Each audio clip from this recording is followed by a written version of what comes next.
नमस्कार, स्वागत है आपका खबरों का पंचनामा में। मैं हूं आपके साथ सोनाली। हम लेकर आए हैं देश और दुनिया की 5 बड़ी खबरें, जिस पर चर्चा के लिए हमारे साथ स्टूडियो में मौजूद हैं कैपिटल टीवी के एग्जीक्यूटिव एडिटर राजीव जी। राजीव जी, बहुत बहुत स्वागत है आपका। धन्यवाद। सबसे पहले नजर डालते हैं हेडलाइंस पर। सत्येंद्र जैन तिहाड़ जेल में कराते हैं मसाज, खाते हैं घर का खाना। ईडी ने कोर्ट को दिए सीसीटीवी फुटेज। बीजेपी नेता अमित मालवीय ने द वायर के खिलाफ दर्ज कराई एफआईआर। फाउंडर और एडिटर समेत कई पर गंभीर आरोप। आईएएस समीर बिश्नोई के बाद सूर्यकांत तिवारी पर ईडी का शिकंजा, कोर्ट ने 12 दिन की रिमांड पर भेजा। एसएससी घोटाले में सीबीआई का तगड़ा एक्शन, दायर की चार्जशीट, पार्थ को बताया घोटाले का मास्टरमाइंड। अब भारत में बनेगा आकाश का बाहुबली, पीएम मोदी ने किया टाटा एयरब्रिज प्रोजेक्ट का शिलान्यास।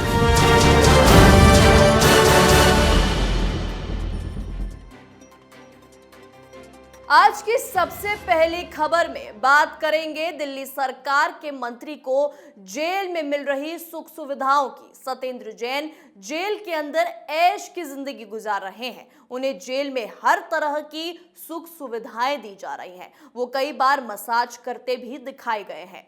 ईडी ने इस संबंध में कोर्ट में हलफनामा पेश किया है। इसमें बताया गया है कि मंत्री जैन की पत्नी अक्सर उनसे मिलने के लिए आती है और उन्हें घर का खाना भी दिया जाता था। ईडी ने इस संबंध में अपने हलफनामे के साथ कुछ फोटोग्राफ भी दिए हैं।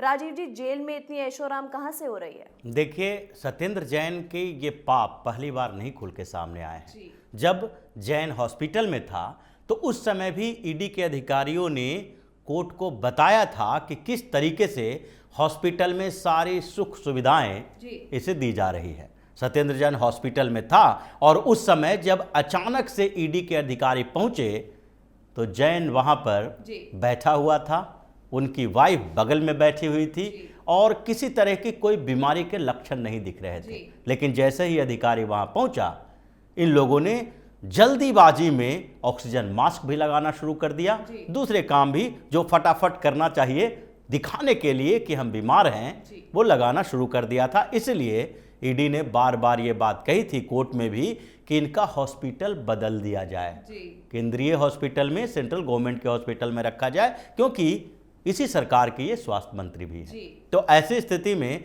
उन्हें जब तिहाड़ जेल भेजा गया तो ईडी को ये शक हुआ कि यहाँ पर वो क्या कर रहे हैं।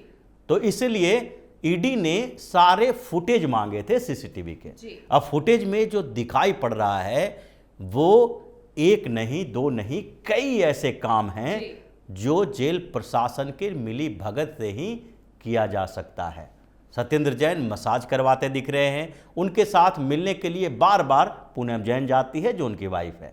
दूसरे स्तर पर एक और बड़ी बात है इसमें, क्योंकि उसी तिहाड़ जेल में 2 और कैदी हैं जो इनके घोटालों से जुड़े हुए हैं।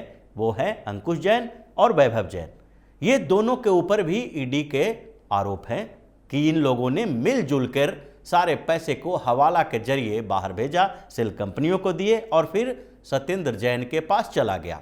तो इसका मतलब है कि सत्येंद्र जैन के ऊपर जो आरोप लगाया गया है, ईडी ने लगाया है कि ये जो आरोपी है जैन, वैभव जैन, अंकुश जैन, इन दोनों को से मुलाकात करते हैं बार बार, वहां पर मुलाकात करके इनको धमकी देते हैं। और यही कारण है कि पिछले दिनों जो एक और मामला आया था कि सत्येंद्र जैन बार बार ये कह रहे थे कि जिन ट्रस्ट की बात हो रही है उसमें जिस पूनम जैन की बात है, जो उनकी वाइफ हैं, वो पूनम जैन कोई और है।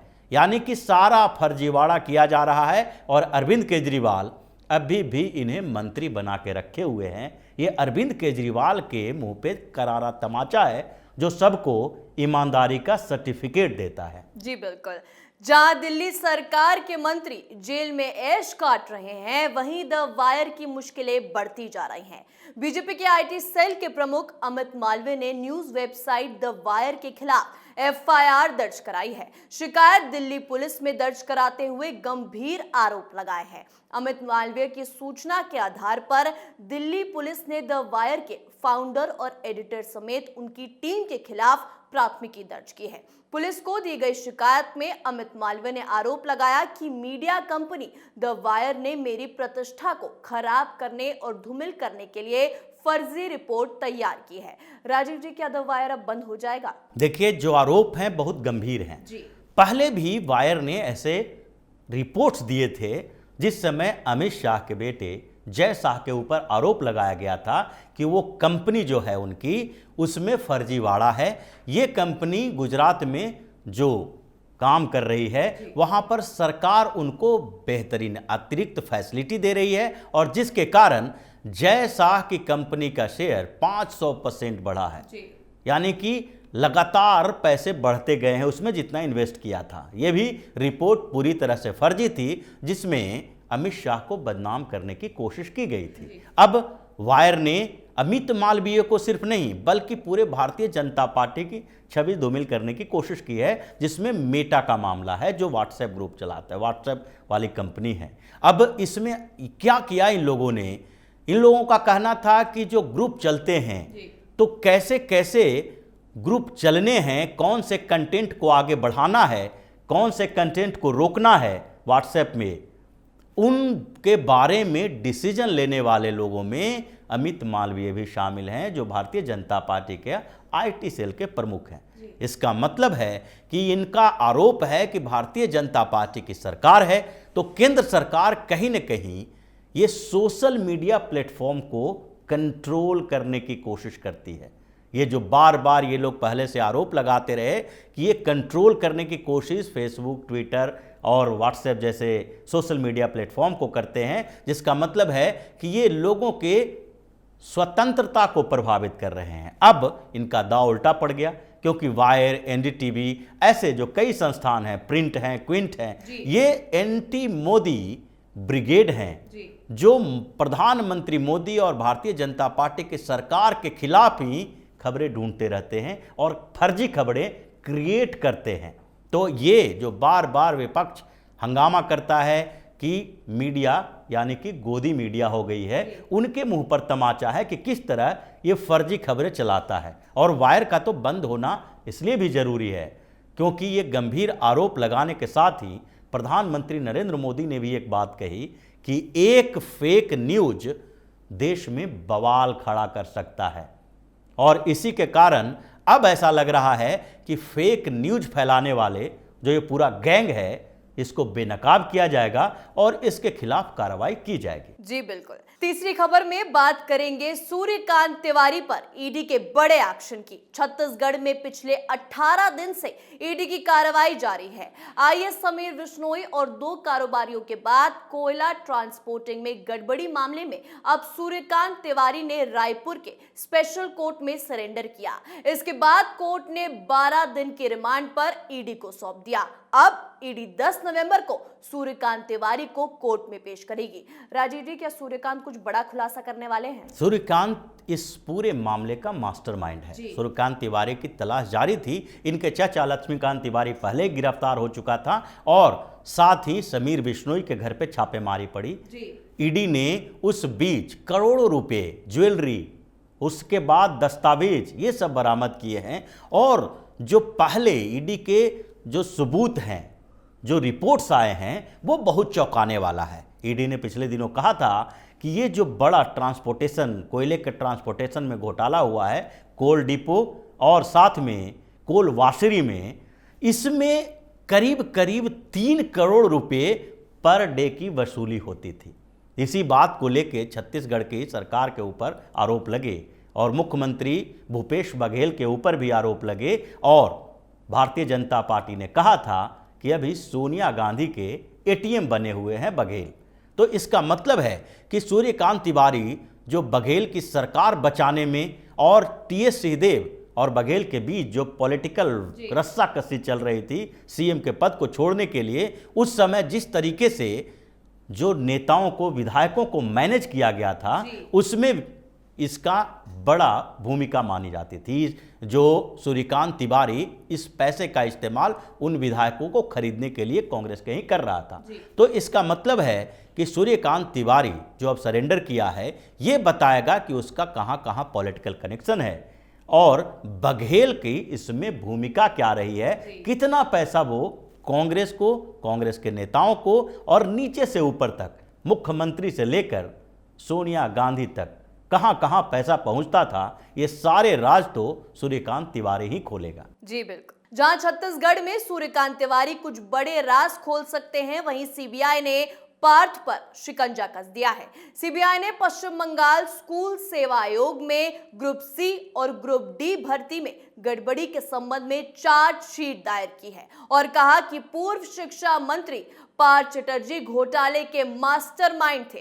चार्जशीट में कुछ लोगों के नाम भी शामिल हैं जिन्हें धोखाधड़ी से नौकरी मिली। राजीव जी, क्या बंगाल में एसएससी घोटाले का पर्दाफाश करेगी सीबीआई? देखिए, सीबीआई और ईडी इसके लिए पर्दाफाश तो कर चुकी है और पता धीरे धीरे अलग अलग लोगों का नाम आ रहा है। जो ये सी और डी ग्रेड के भर्ती में जो घोटाले हुए थे, उसमें 16 आरोपी हैं, जिसका मास्टरमाइंड बताया जा रहा है पार्थ चटर्जी को। लेकिन मास्टरमाइंड से ऊपर भी कुछ हैं, जिसमें ममता बनर्जी के और दूसरे मंत्री और खुद ममता बनर्जी भी शामिल हैं, क्योंकि ईडी ने जो चार्जशीट दायर की है, उस चार्जशीट में ये बताया है कि अपॉइंटमेंट के लिए जो बंगाल शिक्षा बोर्ड है, उसके चीफ के अपॉइंटमेंट में पहले ही पार्थ चटर्जी ने एक अपनी पूरी टीम तैयार कर ली थी। पहले के जो अध्यक्ष थे उनको हटाया गया, फिर अध्यक्ष बनाया गया और इसका मतलब था कि वो अध्यक्ष इनके अपने करीबी हों, जो इनके पूरे घोटाले को छुपा सके। और इसके ऊपर एक और खुलासा हुआ पिछले दिनों, मानिक भट्टाचार्य जो गिरफ्तार हो चुका है, जो अभी भी कस्टडी में है, उसने जो उसके इन्वेस्टिगेशन हो रहा था, उसमें पता चला कि चिट्ठी तो पहले कई लिखी जा चुकी थी और उन चिट्ठियों में इस बात का जिक्र भी किया जा रहा था कि इतने बड़े घोटाले हो रहे हैं। ममता बनर्जी को भी इसकी जानकारी थी।